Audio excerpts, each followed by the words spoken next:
2 अक्टूबर को एक और जहां पूरा देश गांधी जयंती के रूप में मनाता है, तो वहीं उत्तराखंड के लिए 2 अक्टूबर काले दिवस के रूप में इतिहास में दर्ज है। आज से 30 साल पहले यानी कि 1994 को अलग राज्य उत्तराखंड की मांग को लेकर दिल्ली जा रहे आंदोलनकारियों के साथ रामपुर तिराहे में एक बर्बरता होती है। बर्बरता ऐसी होती है कि यहाँ पर उत्तर प्रदेश पुलिस क्रूरता की सारी सीमाएं पार करती है और उत्तराखंड की आंदोलनकारी माँ बहनों के साथ दुराचार करती है। आंदोलन में गोलीबारी चलती है, लाठी डंडे चलते हैं और उत्तराखंड के 7 आंदोलनकारियों की यहाँ पर शहादत होती है और कई लोग घायल हो जाते हैं। 1-2 अक्टूबर की पूरी घटना को आज हम आपको विस्तार से बताएंगे और आपको बताएंगे कैसे उत्तर प्रदेश के निरंकुश प्रशासन की क्रूरता उत्तराखंड के आंदोलनकारियों पर जमकर बरसी थी। नमस्कार, आप देख रहे हैं बकछट और मैं हूं आपके साथ शोभन सत्य सिंह नेगी। दरअसल 90 के दशक में पृथक राज्य उत्तराखंड की मांग बड़े जोर शोर से उठ रही थी। तमाम जगहों पर धरना प्रदर्शन हो रहे थे।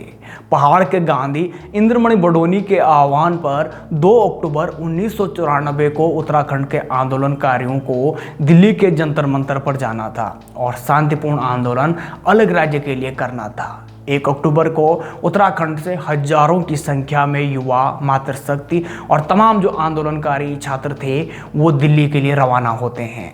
कुछ आंदोलनकारी कुमाऊं से रवाना होते हैं तो कुछ आंदोलनकारी गढ़वाल से रवाना होते हैं।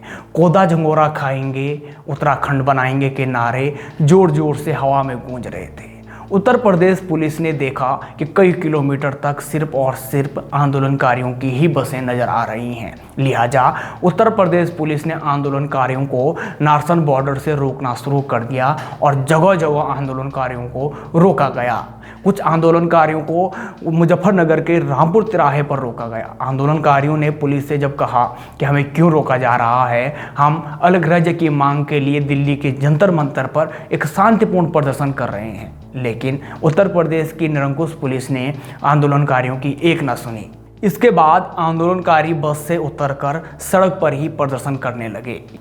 यह समय था रात के 10 से 11 बजे का, लेकिन उसके बाद पुलिस ने जो अमानवीय व्यवहार आंदोलनकारियों के साथ किया उसे सुनकर आपके भी रोंगटे खड़े हो जाएंगे।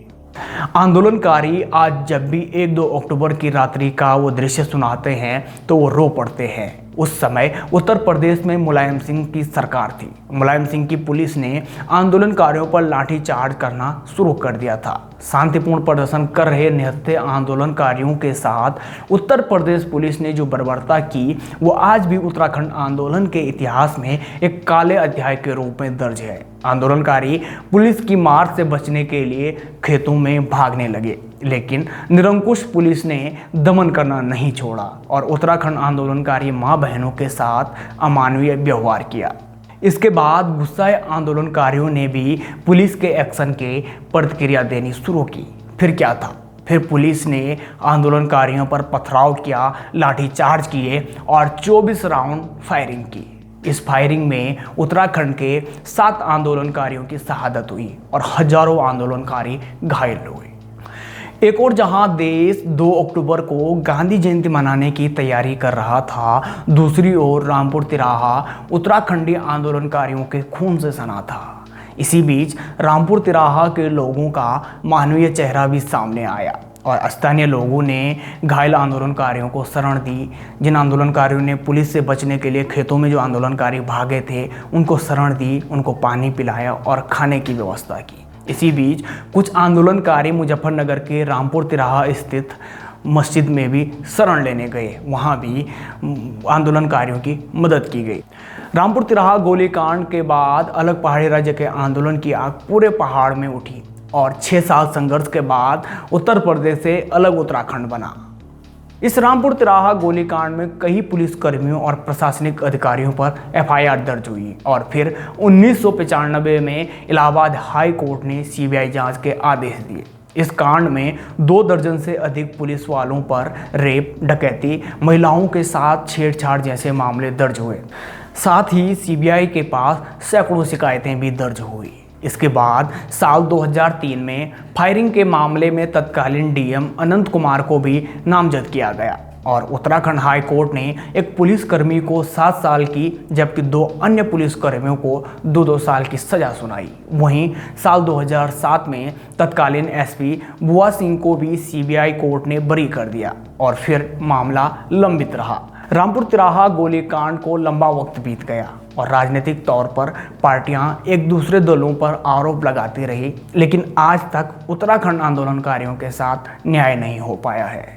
आपने जलियांवाला बाग कांड के बारे में सुना होगा और जब आप रामपुर तिराहा गोलीकांड के बारे में पढ़ते हैं तो ये दोनों एक जैसे लगते हैं। फर्क सिर्फ इतना था कि उस वक्त जो दमनकारी थे वो अंग्रेज सरकार के पुलिस थे और जब रामपुर तिराहा गोलीकांड हुआ तब मुलायम सिंह की पुलिस थी, जिसके बाद मुलायम सिंह को लेकर भी उत्तराखंड में हमेशा से विरोध देखा गया है।